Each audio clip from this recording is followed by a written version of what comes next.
Now let's see next question.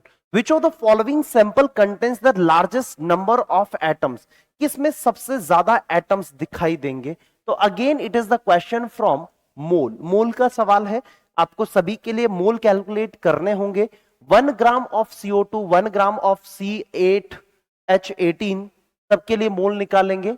Largest number of atoms निकालने.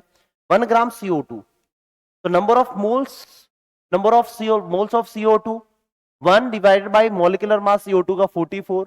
इसी तरीके से सभी में एक बार मोल निकाल लेता हूं. दूसरे में 1 ग्राम ऑफ C8H18, तो नंबर ऑफ मोल्स कितना होगा? 1 divided by molecular mass 12 into 8, 12 8 96, 96 plus 8, 96 plus 8 104, 114. ठीक है, 114 हो गया,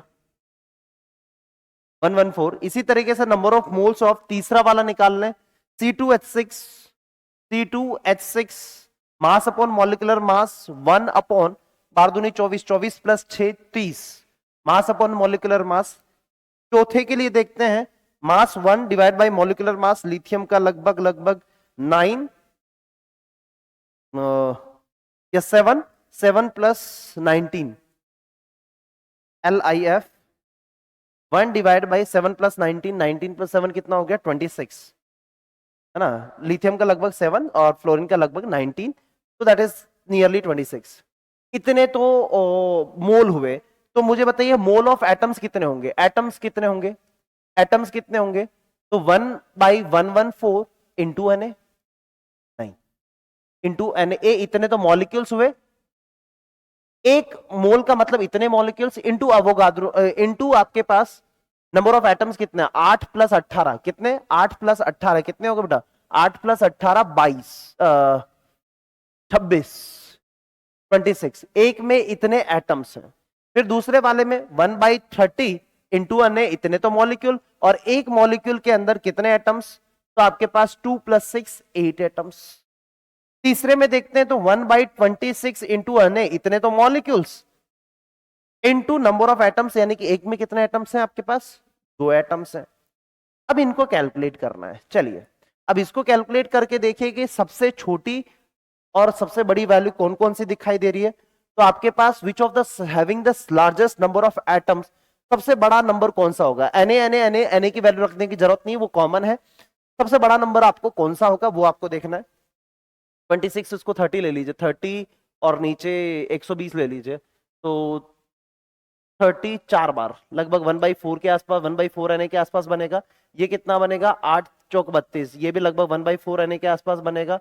ये कितना बनेगा? तो ये भी आपके पास 1/13 Na के आसपास बनेगा, 1/13 Na के आसपास बनेगा. और ये 1/44 ऊपर वाला तो रहेगा अभी, कि उसके अंदर कितने एटम्स होंगे? तो एटम्स होंगे उसके अंदर, एटम्स हो जाएंगे 1/44 इंटू Na, इतने तो मॉलिक्यूल्स, और एक मॉलिक्यूल में कितने एटम्स हैं? इंटू 3. तो ये अपने पास लगभग कितना बनेगा? 14×3 = 42, लगभग 1/14 Na के आसपास बनेगा लगभग. अब लार्जेस्ट नंबर ऑफ एटम, सबसे बड़ा नंबर कौन सा दिखाई दे रहा है? सबसे बड़ा नंबर तो इन दोनों में से होगा. एग्जैक्टली वैल्यू निकालिएगा, इन दोनों में से एग्जैक्ट वैल्यू निकालेंगे आप, तो 8 चौके 4 से थोड़ा सा कम नंबर बनेगा, यानी कि 4 से थोड़ा सा, मतलब ओवरऑल वैल्यू थोड़ी बड़ी बनेगी. ये एग्जैक्टली इसको कैलकुलेट करें बेटा, इन दो में से आंसर आ जाएगा मैक्सिमम नंबर ऑफ मॉलिक्यूल्स.